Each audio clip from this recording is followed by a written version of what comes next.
इस वक्त मौजूद है हम करोल बाग के पुराने राजेंद्र नगर में, और जैसा कि हम देख रहे हैं कि यहाँ पर इन्होंने बताया कि इस जगह के ओनर से बात करी थी काफ़ी स्टूडेंट्स ने, तो यहाँ पर आवाज़ नहीं उठाई गई। फिर भी काफ़ी 27 जुलाई का वो दर्दनाक हादसा जिसमें 3 एस्पिरेंट्स की मौत हो गई पानी के कारण। और उसके बाद फिर जो प्रोटेस्ट हुआ, प्रोटेस्ट में बहुत सारी चीज़ें सामने आई और भी बहुत कमियां यहाँ सामने आई, जितनी भी कमियां थी बच्चों की जो परेशानी। तो बच्चों की क्या कमियां थी जिस कारणवश ये जो यहाँ रेंट का रेगुलेशन का कोई एक्ट नहीं है जो दिल्ली सरकार से पास भी है, बट वो अभी तक इम्प्लीमेंट उसका हो नहीं सका है। और भी हैं जो यहाँ ब्रोकर्स हैं जो परेशान लड़कियों की सेफ्टी के लिए है। जैसे अभी का मैं एक इंसिडेंट बताऊँगा, एक लड़की यहाँ पास में रहती है, यूपीएससी एस्पिरेंट है, उसके रूम में जो उसका मकान मालिक था उसने स्पाई कैमरा लगा दिया होल्डर में, जो पूरा बहुत सारी न्यूज़ चैनल्स ने कवर भी किया है। और वो उसके मतलब प्राइवेट फ़ोटोज़ देखता रहा काफ़ी दिन तक वो उसकी प्राइवेट फोटोज देखता रहा, जैसा कि आप बता रहे हैं कि और भी एक सिक्योरिटी इशूज़ था। जैसे अभी एक यहाँ जूस सेंटर है, उसमें केमिकल मिला के अनार का जूस पिलाया जा रहा था। और इसी तरह से खाने का मतलब यहाँ के जितने भी ऑनर्स हैं या फिर जितने भी हैं लैंडलॉर्ड्स हैं, उसी तरह से बच्चों को एक्सप्लॉइटेशन करते जा रहे हैं। तो यहाँ के एमएलए ध्यान नहीं देते। यहाँ के एमएलएस वगैरह क्योंकि यहाँ के जो स्टूडेंट हैं उनका वोट नहीं है ना, और जो यहाँ के ऑनर हैं उनका वोट्स हैं, तो एमएलएस को तो अपने वोट चाहिए ऑब्वियसली। तो उनके लिए पहली प्रायोरिटी यहाँ के जो ऑनर्स हैं या यहाँ के जो कोचिंग मालिक हैं जिनसे उनका रेवेन्यू जनरेट हो रहा है, उनके लिए पहली प्रायोरिटी वो है। पर फिर भी जो हमने प्रोटेस्ट किया, उस प्रोटेस्ट में हम बैठे रहे। 15 अगस्त को जो हमने प्रोटेस्ट करा उससे काफ़ी सारी चीज़ें सुधरने की कोशिश स्टार्ट हुई। उस टाइम पर दिखावा स्टार्ट करा गया। तो उससे क्या परिणाम निकले आपके? उससे जो है एमसीडी है, जैसे एमसीडी में जो काम हो रहा था, कुछ जेसीबी आई, इसके नीचे जो नाला है, इसके पूरे रोड के नीचे एक बहुत बड़ा नाला है जो बाहर जाके यमुना में निकलता है। और ये बहुत बड़ा नाला है, पूरा जो रोड देख रहे हैं इसके नीचे पूरा नाला है। तो उसमें मतलब सफाई होने का उन्होंने काम स्टार्ट करा, ड्रेनेज को थोड़ा सा सुधारने की कोशिश करी, बट अभी भी पानी बढ़ता है। जो 27 जुलाई को ये घटना हुई थी, दर्दनाक ये हादसा जो हुआ था जिसमें 3 यूपीएससी सिविल सर्विसेज एस्पिरेंट की जान चली गई थी, उसने पूरे देश को शर्मसार कर दिया था। हमें ये भी पता लगा कि आपने इस आंदोलन को, आपने इस आवाज़ को, छात्रों के आवाज़ को आपने उठाया था। क्या घटना थी सर, पता है? आज पूरे 2 महीने हो गए। सर एक्चुअली जिस दिन वो इंसिडेंट हुआ था वो बहुत मतलब भयानक दिन था। और जो बारिश हुई, बारिश बहुत थोड़ी देर हुई थी, ऐसा नहीं था कि बारिश नहीं बहुत ज़्यादा देर हुई है, 2 दिन से हो रही है, 3 दिन से हो रही है।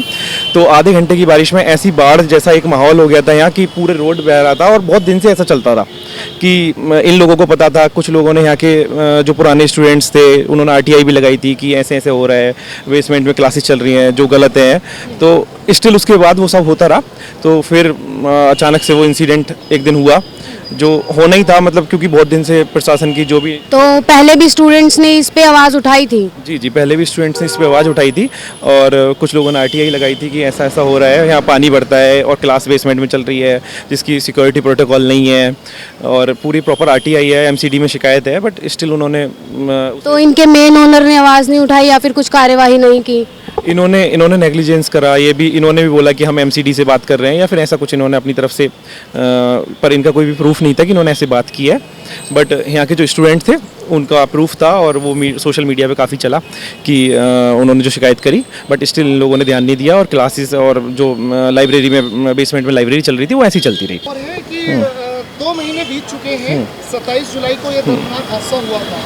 तो उसके बाद से जो नगर निगम है, दिल्ली नगर निगम है, एमसीडी है और यहाँ दिल्ली सरकार है, उन्होंने क्या बदलाव लेकर के आए? क्योंकि आप उस आंदोलन को, उस आवाज़ को उठाने में आप आगे रहे, क्या बदलाव आया इससे? सर एक्चुअली बदलाव जो मैं बता रहा हूँ आपको कि जो एमसीडी का बस जो काम हुआ है उसके अलावा कोई बदलाव नहीं आया। इवन और वर्स्ट हुई हैं चीज़ें, कुछ चीज़ें ऐसे वर्स्ट हुई हैं जैसे जो बेसमेंट में लाइब्रेरी चल रही थी उनका कोई भी अभी तक अल्टरनेटिव्स नहीं दिए गए हैं। सारे बच्चे जो लाइब्रेरीज़ के लिए पढ़ने जाते थे वो अपनी पढ़ाई को लेकर बड़ा परेशान है और चिंताजनक है कि मतलब कोई भी यहाँ पढ़ने के लिए लाइब्रेरीज़ नहीं बची हैं। इवन जो अभी कोर्ट के ऑर्डर आए हैं जिनके 4 इसके मालिक को जो बेल मिली है उसमें 5 करोड़ कोर्ट ने रेड क्रॉस को दिलाया है और 2 करोड़ शायद जो अभिषेक गुप्ता जी को जो रावस के हैं उन्हें बेल की कंडीशन में 2 करोड़ रेड क्रॉस को गए हैं। तो मतलब टोटल 7 करोड़ रेड क्रॉस को शायद गए हैं पैसे। तो हमारी ये डिमांड थी कि जो 7 करोड़ रुपये रेड क्रॉस को गए हैं वो यहाँ की पब्लिक लाइब्रेरी को जा सकते थे, कि दिल्ली पब्लिक लाइब्रेरी जो यहाँ जैसे हर जगह खुली होती है वो ओल्ड राजेंद्र नगर में जब यहाँ इतना स्टूडेंट हब है तो यहाँ एक लाइब्रेरी क्यों नहीं है? एमसीडी की यहाँ जगह पड़ी है, पैसा भी है जो रेड क्रॉस को जा रहा है। रेड क्रॉस का इस ना तो आंदोलन से कोई मतलब था ना इस शिक्षा से अभी यहाँ ओल्ड राजेंद्र नगर की कोई मतलब है, तो उसे क्यों गया? क्या दिल्ली सरकार की वो दिल्ली पब्लिक लाइब्रेरी को नहीं जा सकता था वो पैसा?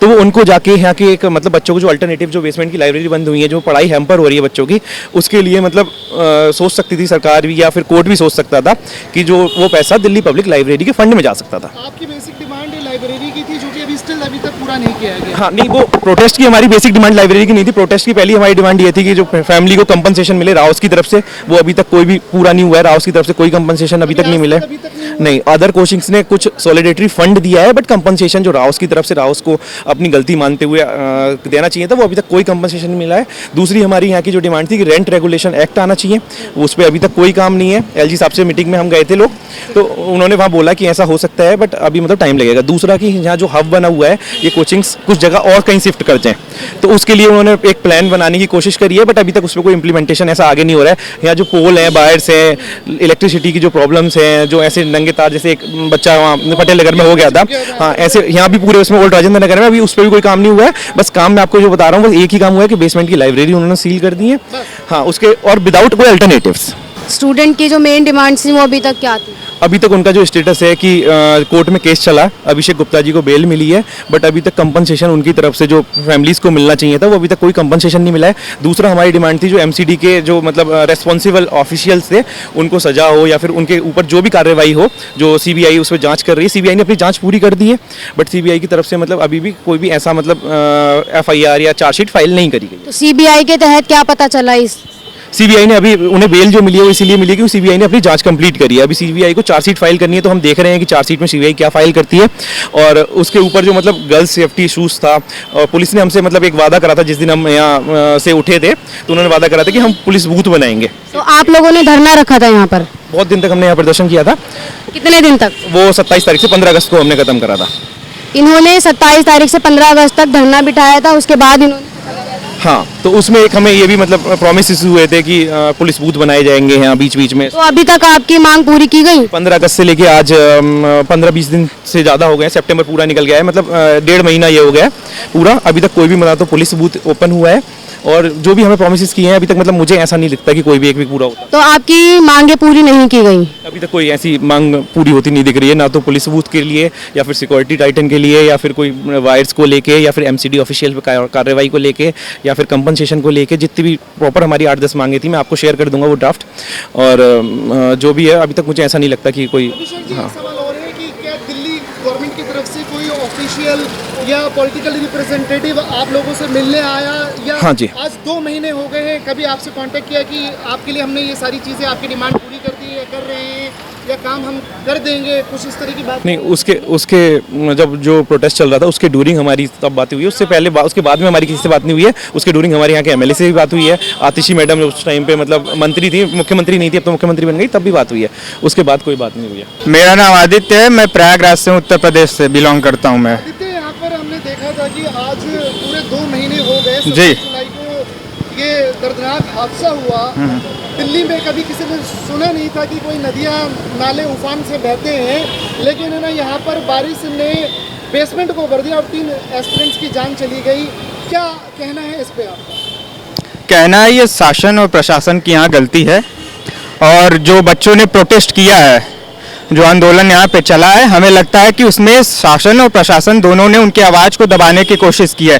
अब शासन प्रशासन पे भारी है या प्रशासन शासन पे भारी है, ये हम लोग नहीं जानते, मगर हमारे जो विद्यार्थी हैं उनको आवाज़ को दबाने की कोशिश यहाँ पे की गई है।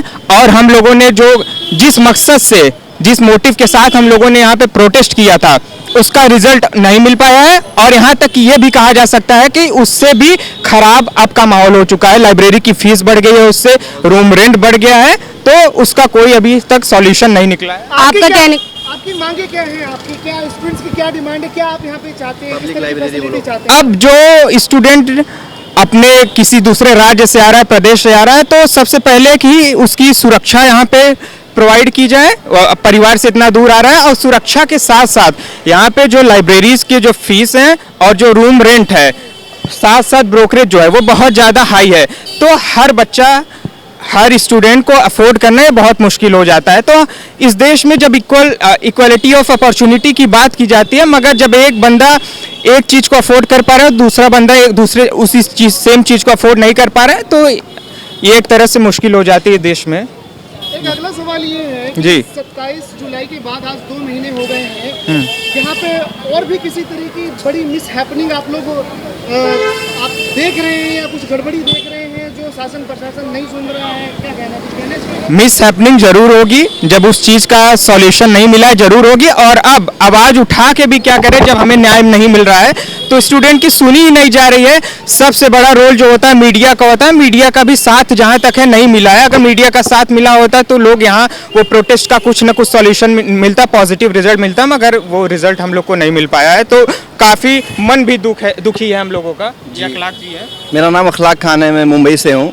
दो चीज़ों के बारे में मुझे बात करनी है। फर्स्ट ऑफ ऑल लाइब्रेरीज की फ़ीस के बारे में, और जो लाइब्रेरी बेसमेंट में थी 80-90% सब बंद हो गई हैं। बच्चे लाइब्रेरी नहीं जा रहे हैं, अपने छोटे छोटे रूमों में पढ़ने की कोशिश कर रहे हैं, जो नहीं हो रहा है। फीस के चलते जी, प्रोडक्टिविटी बहुत ज़्यादा बच्चों की कम हो गई। आप कहीं से भी बात कर लीजिए, अभी प्री आने वाला है, सब बहुत परेशान है। मेंटल ट्रॉमा भी बच्चों को हो जाता है जब सिलेबस नहीं पूरा होता है। जहाँ 1500 रुपये में मैं रिजर्व सीट में एक लाइब्रेरी में था, अब 4000 में हो रहा है। तो मुश्किल है ये करना। फिर हम कोशिश करते हैं घर पे पढ़ें, वो नहीं हो पाता है। तो आपका क्या कहना है इस बारे में? मेरा ये कहना है कि गवर्नमेंट ने जैसे वादा किया था, लिख के दिया था कि हम पब्लिक लाइब्रेरीज बनाएंगे, वो बनाना चाहिए ऑरएन में उनको, ऑरएन में और हर जगह जो स्टडी हब्स हैं, ताकि बच्चे लाइब्रेरी में जाके पढ़ सकें। रूम पे पढ़ाई नहीं होती है। अखलाक जी, आपने बोला कि गवर्नमेंट ने वादा किया था, किसी मिनिस्टर या किसी जी पॉलिटिकल रिप्रेजेंटेटिव का नाम याद है आपको? जी, मुझे शायद आतिशी जी आई हुई थी, उन्होंने लिख के भी दिया था शायद। बोला था उन्होंने? उन्होंने बोला था कि हम पब्लिक लाइब्रेरी बनाने का फैसला करेंगे जी, पर मुझे उसके बारे में पूरा एकदम फुल नॉलेज नहीं है, पर ये बोला गया था। और सेकंड ऑफ ऑल, जो लैंडलॉर्ड्स हैं यहाँ पर, अगर आपको रूम एवोक्यूएट करना है तो 30 दिन पहले बोलना पड़ेगा, तब वो आपका सिक्योरिटी मनी वापस करेंगे। वो कम से कम 15 दिन होना चाहिए, 30 दिन बहुत ज़्यादा हो जाता है। और फिर अगर नहीं देता है वो सिक्योरिटी मनी, तो बच्चे वैसे ही चले जाते हैं अपना 10-15-20 हज़ार रुपया छोड़ के। लैंडलॉर्ड है, वो भी एक्सप्लॉइट करता है। लैंडलॉर्ड वो तो सर बहुत ज़्यादा है। तो मेरा तो दो मेन इशू है, लाइब्रेरीज का बंद होना। बेसमेंट में बहुत सारी एक्टिविटीज़ चलती हैं, लाइब्रेरीज इन्होंने बंद करवा दी हैं, पता नहीं क्यों। और दिल्ली सरकार ने आपकी कोई भी प्रॉमिस अभी तक दिल्ली सरकार, केंद्र सरकार कोई प्रॉमिस नहीं पूरी करी है। सब सरकारें खाली अभी बेवकूफ़ बना रही हैं।